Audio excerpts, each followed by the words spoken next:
আসসালামু আলাইকুম রহমতুল্লাহি ওয়া বারাকাতুহু।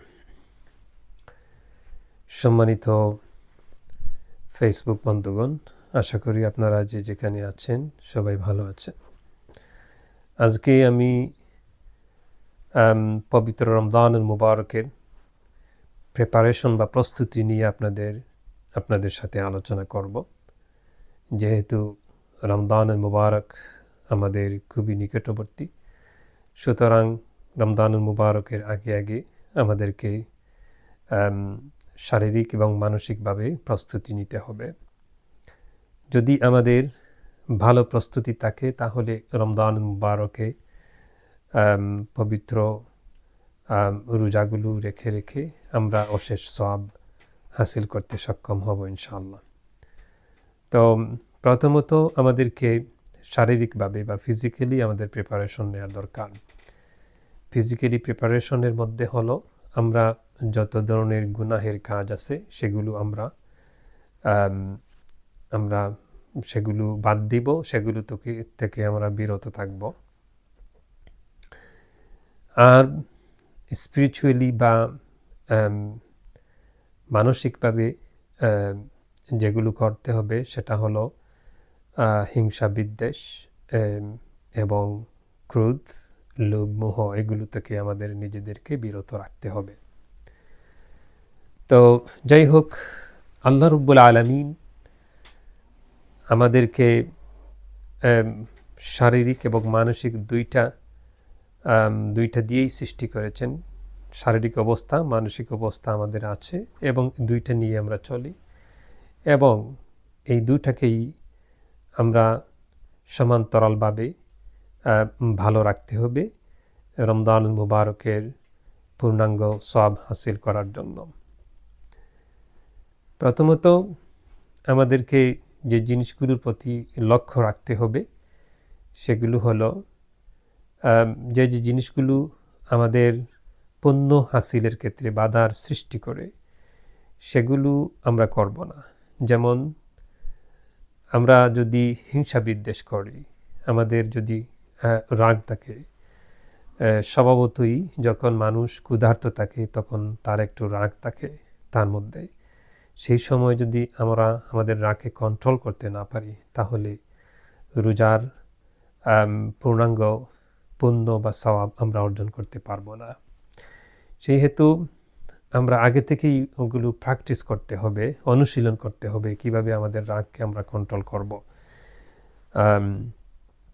আমরা যদি আগে থেকেই আমাদের শারীরিকভাবে নিজেদেরকে প্রস্তুতি না করি তাহলে অনেক সময় আছে আমাদের অভ্যাসগতভাবে অনেক কিছু আমরা করি যেগুলো রোজা মাসেও করার সম্ভাবনা রয়ে যায়। সুতরাং আগে থেকেই আমাদের শারীরিকভাবে প্রস্তুতি নিতে হবে। বিশেষ করে পবিত্র রমজানুল মুবারকের যে লক্ষ্য উদ্দেশ্য সেটা হলো তাকওয়া হাসিল করা বা তাকওয়া অর্জন করা। সেই তাকওয়া অর্জন করার জন্য আমাদেরকে যেভাবে শারীরিকভাবে প্রস্তুতি নেওয়া দরকার ঠিক সেইভাবে মানসিকভাবে আমাদের প্রস্তুতি নেওয়া দরকার। আর এখানে মানসিক প্রস্তুতি বলতে আমাদের স্পিরিচুয়ালি আমাদের কলবকে রেডি রাখতে হবে যে রমজানুল মুবারকের সকল গুনাহের কাজ থেকে নিজেদেরকে বিরত রেখে আমরা ভালো ভালো কাজগুলো করার জন্য আমাদের মানসিকতা তৈরি করতে হবে। তো আমরা যেহেতু মানুষ জাতি, আমাদের দুইটা বিষয় রয়েছে, একটা হলো শরীর এবং আরেকটা হলো কলব, অন্তর। সুতরাং শরীরকে ভালো রাখার পাশাপাশি মনকেও আমাদের ভালো রাখতে হবে। শরীরকে করাপশন মুক্ত রাখার পাশাপাশি আমাদের মনটাকেও করাপশন মুক্ত রাখতে হবে। যেহেতু রাসূল পাক সাল্লাল্লাহু আলাইহি ওয়াসাল্লাম একটি হাদিস শরীফে ইরশাদ করেছেন, আলা ওয়া ইন্না ফিল জাসাদে মুদগা ইজা সালুহাত সালুহাল জাসাদু কুল্লুহু ওয়া ইজা ফাসাদাত ফাসাদাল জাসাদু কুল্লুহু আলা ওয়াহিয়াল কলব। বুখারী শরীফ। বুখারী শরীফের এই হাদিস শরীফে হুজুর পাক সাল্লাল্লাহু আলাইহি ওয়াসাল্লাম ইরশাদ করেছেন যে নিশ্চয়ই মানুষের শরীরের মধ্যে এমন একটা মাংসপিণ্ড রয়েছে যেই মাংসপিণ্ডটা সুস্থ থাকলে পুরো বডি, পুরো শরীরটা সুস্থ থাকে। আর যখন এই মাংস পিণ্ডটা অসুস্থ হয়ে যায়, করাপ্টেড হয়ে যায়, তখন শরীরের পূর্ণাঙ্গ বডি, পূর্ণ শরীরটা মানুষের অসুস্থ হয়ে যায়। আর সেই মাংসপিণ্ডর নাম হলো কলব। সুতরাং এই কলবটাকে আমরা সবসময় সুস্থ রাখার প্রতি খেয়াল রাখতে হবে, কিভাবে আমাদের কলবটাকে আমরা সুস্থ রাখি, করাপশন মুক্ত আমরা রাখি, করাপ্টেড না করি, এদিকে আমাদের খেয়াল রাখতে হবে। তো এটা খেয়াল রাখার জন্য আমাদের যে যে জিনিসগুলো করার দরকার, সেটা হলো প্রথমত যত সব মন্দ কাজ আছে সব কাজ থেকে আমাদের নিজেদেরকে বিরত রাখতে হবে। আর বেশি বেশি করে ভালো কাজগুলো করার অভ্যাস রাখতে হবে। বিশেষ করে কোরআনে কারিম তেলাওয়াত করা, তসবিহ তাহলিল করা, জিকির আজকার করা, তারপরে নফল সালাহ আদায় করা। যদি আমরা রমজান আসার আগে আগে তোরা একটু প্র্যাকটিস করি যে কিছু কিছু নফল নামাজ আদায় করি, আমাদের ফরজের পাশাপাশি কিছু কিছু নফল নামাজ আদায় করি, তাহলে এই প্র্যাকটিসটা ইনশাল্লাহ হয়ে যাবে। তো আরেকটা বিশেষ জিনিস হলো, যেহেতু কলবটাকে আমরা চাই করাপশন মুক্ত রাখার জন্য, সুতরাং আমরা আল্লাহর কাছে সবসময় তাওবা ইস্তেগফার পড়তে হবে। আল্লাহ সুবহানাহু ওয়া তাআলা আমাদেরকে কোরআনে কারীম শিখিয়ে দিয়েছেন, ওয়াস্তাগফিরু রাব্বাকুম সুম্মা তুবু ইলাইহি ইন্না রাব্বি রহিমুম ওয়াদুদ।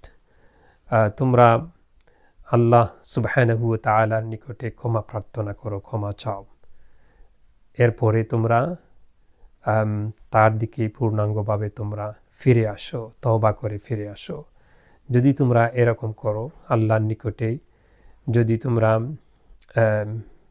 ক্ষমা প্রার্থনা করো এবং সমস্ত গুনাহ থেকে তাওবা করে তোমরা যদি আল্লাহর দিকে ফিরে আসো, তাহলে নিশ্চয়ই ইন্না রব্বি রহিমুম ওয়াদুদ। হুজুর পাক সাল্লাল্লাহু আলাইহি সাল্লাম এখানে বলেছেন যে নিশ্চয় আমার প্রতিপালক সবচাইতে দয়ালু এবং মানুষের প্রতি সবচাইতে স্নেহশীল, মানুষের প্রতি সবসময় তিনি ভালোবাসা রাখেন, মানুষকে ভালোবাসেন।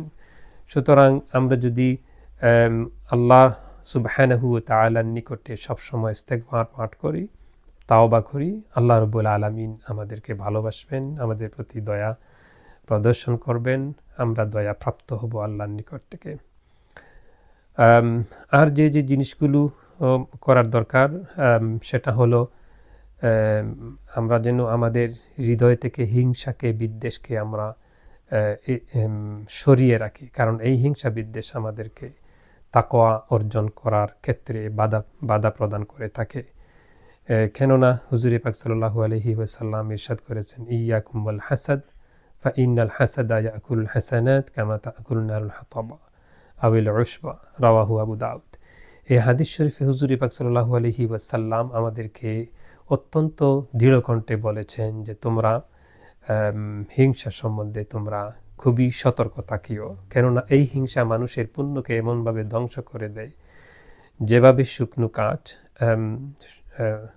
যেভাবে আগুন শুকনো কাঠকে জ্বালিয়ে পুড়িয়ে ধ্বংস করে দেয়। সুতরাং আমরা এই হিংসা থেকে আমরা বিরত থাকব।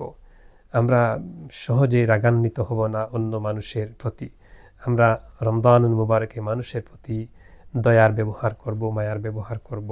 এই প্র্যাকটিসটা কিন্তু এখন থেকে আমাদেরকে শুরু করতে হবে।